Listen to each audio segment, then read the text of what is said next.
अपनी उधारी को जल्द से जल्द किस प्रकार से आप चुका सकते हैं। आज का टॉपिक बहुत ही इंटरेस्टिंग, शानदार और महत्वपूर्ण टॉपिक है, जिसमें कि आप सबको ये पता चलेगा कि वह कौन सी ट्रिक्स और टिप्स हैं जिनकी मदद से अपने ऊपर हुए कर्जे को और कर्ज के बोझ से मुक्त हुआ जा सके।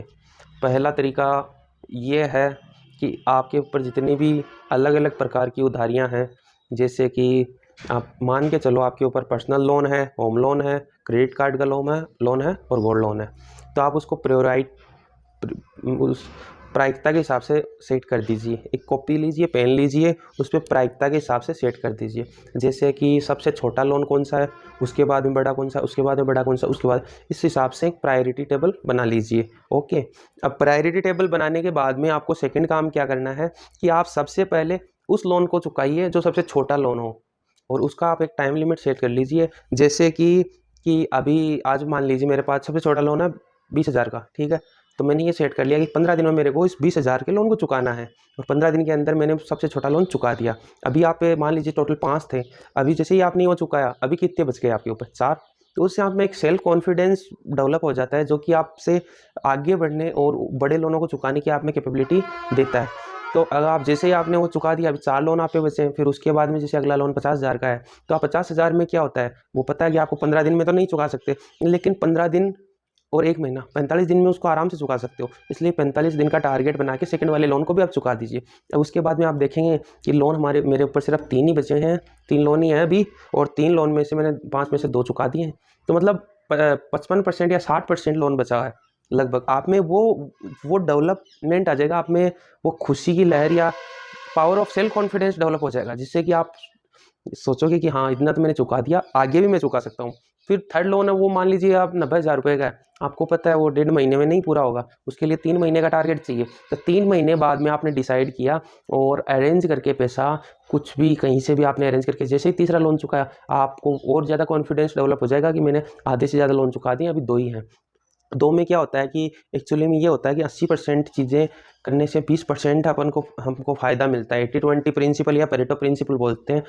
परेटो एक इटली के दार्शनिक थे, उन्होंने तगड़ा अच्छा शानदार प्रिंसिपल दिया कि 80% काम 20% रिजल्ट देते हैं और 20% काम 80% रिजल्ट देते हैं।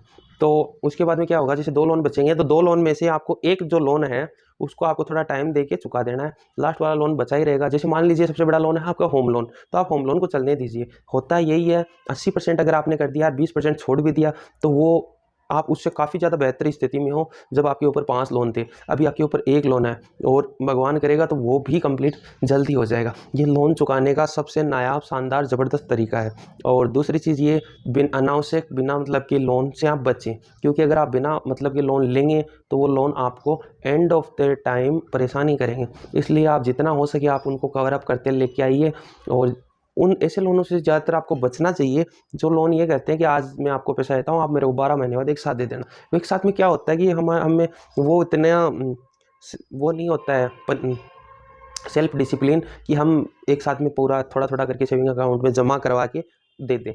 तो उसके लिए आप ये कीजिए कि आप इंस्टॉलमेंट, हो सके तो इंस्टॉलमेंट में लीजिए। एक साथ में लेना एज ए बर्डन, अगर आपने पैसे वो खर्च कर दिया, मान लीजिए 10 लाख की आपने ओडी लिमिट ले ली, अभी आपने 10 लाख खर्च कर दिया, तो उससे कुछ रिटर्न आ नहीं रहा है, 10 लाख आपको एक साथ में पॉकेट से निकाल के देना पड़ेगा, वो इम्पॉसिबल है।